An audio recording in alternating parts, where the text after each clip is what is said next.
You got the raise. Your paycheck is bigger. Maybe you even make more money than you did 5 years ago. So why does your bank account still look almost exactly the same? Here's the uncomfortable truth. You don't necessarily have an income problem. You may have a money system problem. Because getting richer isn't about how much money enters your life. It's about what happens to that money after it arrives. And once you understand the 5 financial decisions that happen between your paycheck and your future, you may finally understand why you've been working harder without actually getting wealthier.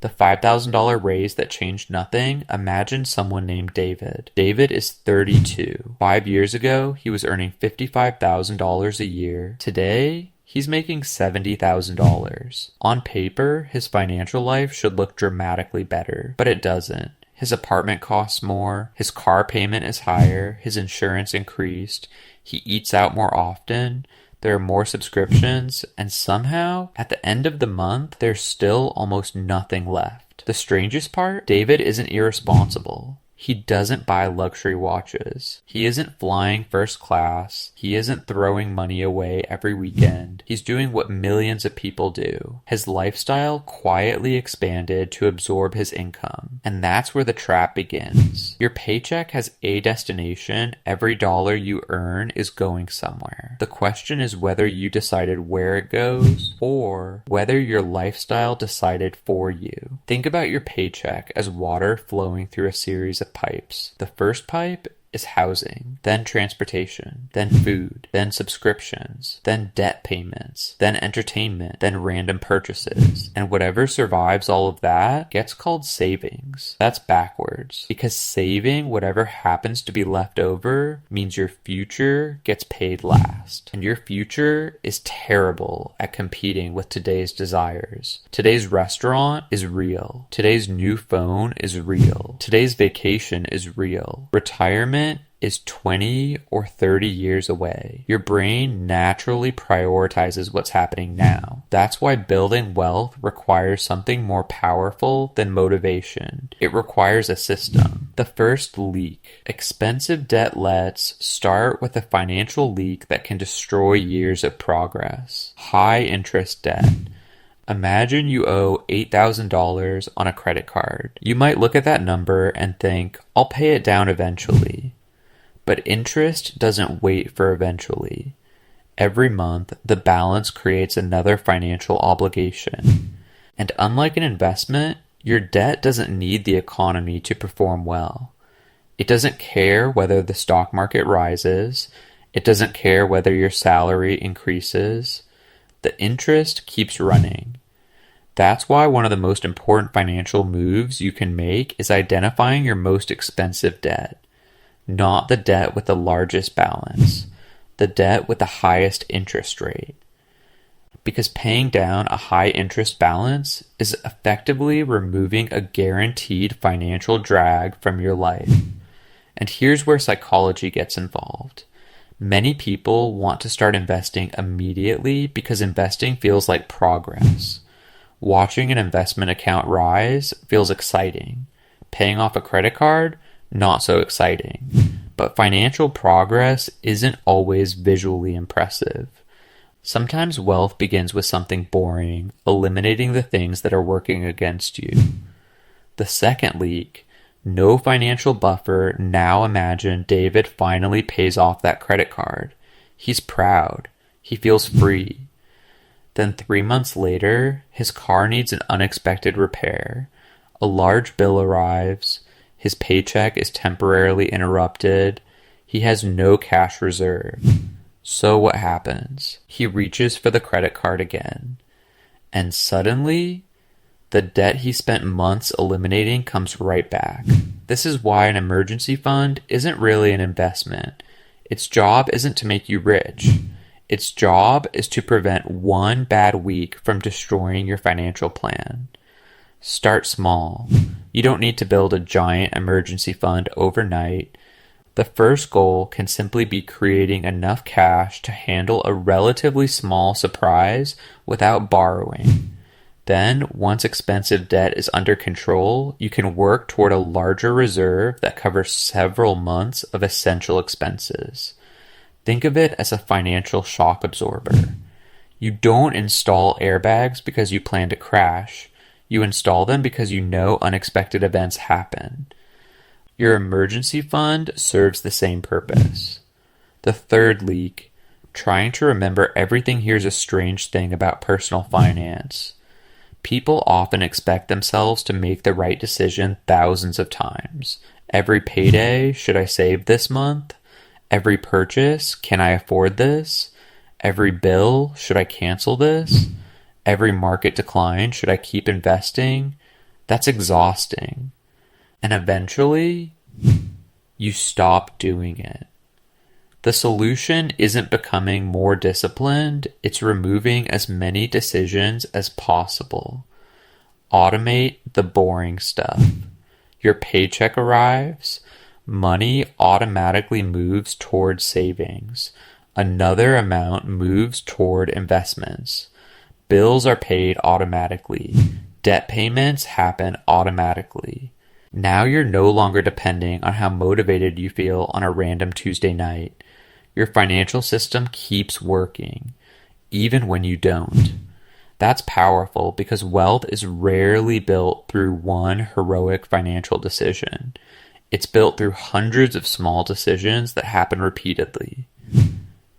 The fourth leak, paying yourself last year, is the mistake that changes everything. Most people use this formula: income, spending, CARC savings, and whatever remains becomes the amount they invest. But financially stronger households tend to think differently. Income, future wealth, CARC money available to spend the difference seems tiny.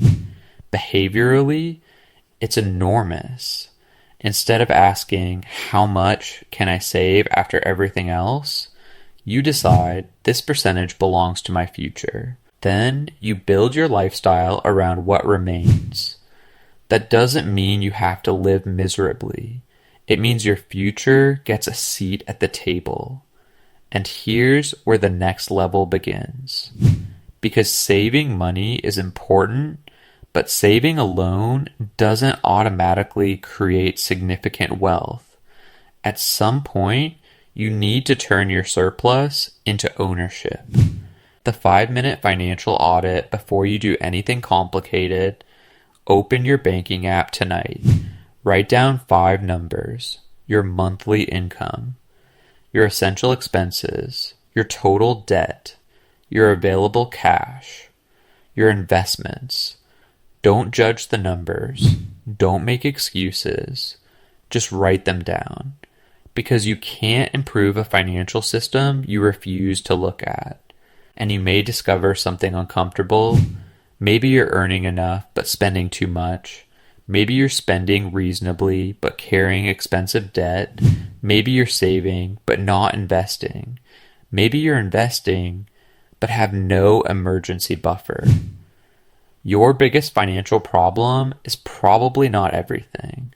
It's one bottleneck that's preventing everything else from working. Find that bottleneck and fix it first. The goal isn't to become obsessed with money. It's actually the opposite. You want to build a financial system that requires less attention from you over time. Debt goes down, savings go up, investments happen automatically, income expands, your emergency reserve protects you, and eventually, your money starts producing more money. That's when the game changes, because you're no longer simply trying to survive each month. You're building something that can continue growing while you live your life. But there's one final transition that separates saving money from actually building wealth.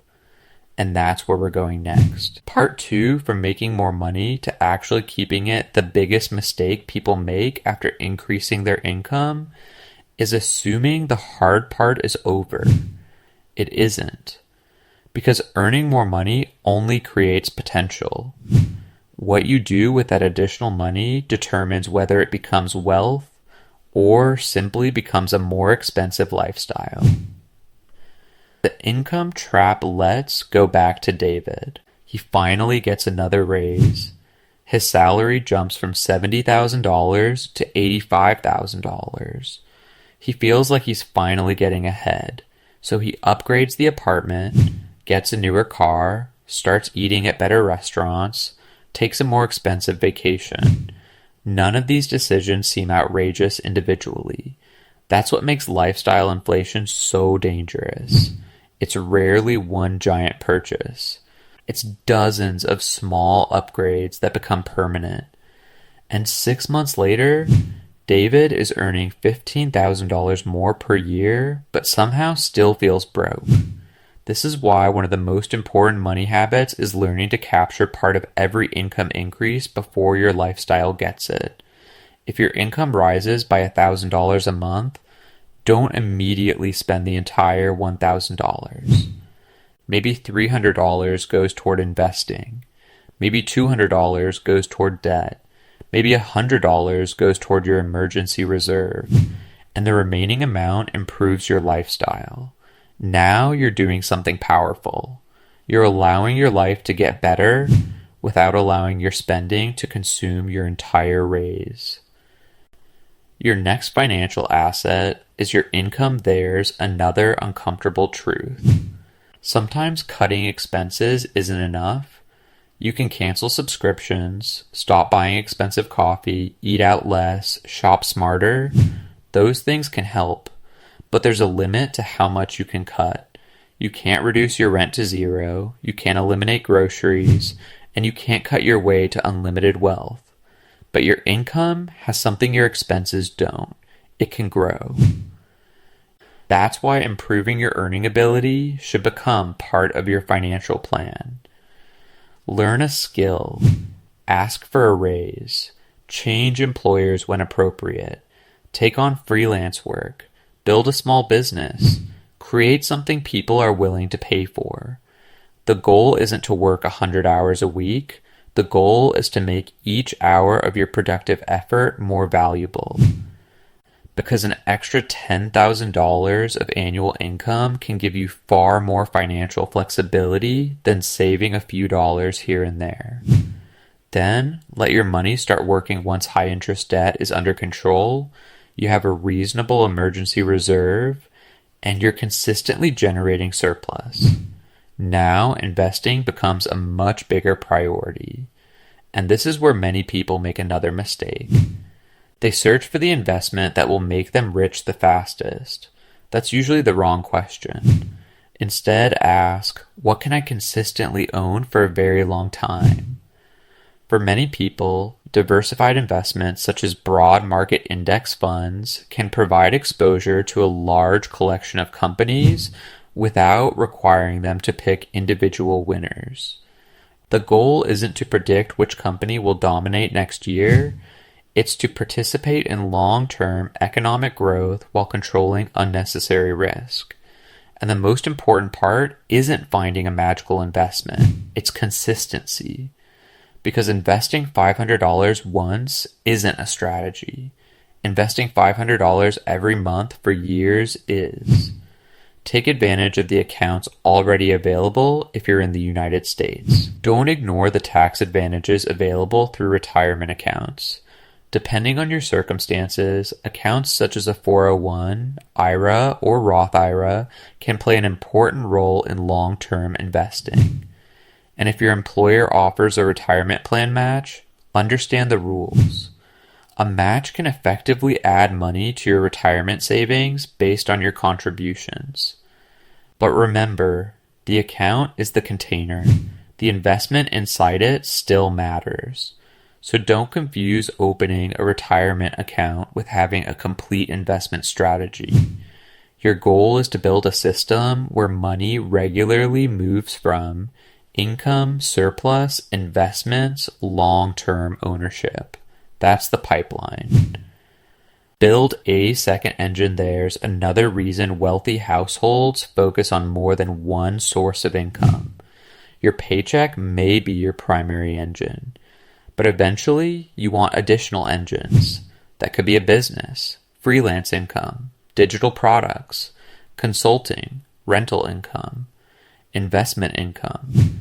The exact path depends on your skills, capital, risk tolerance, and circumstances. But the principle is simple. Don't depend forever on a single source of cash flow. Because if one income source disappears, your entire financial system shouldn't collapse with it. Start tracking the number that actually matters. Here's a simple exercise.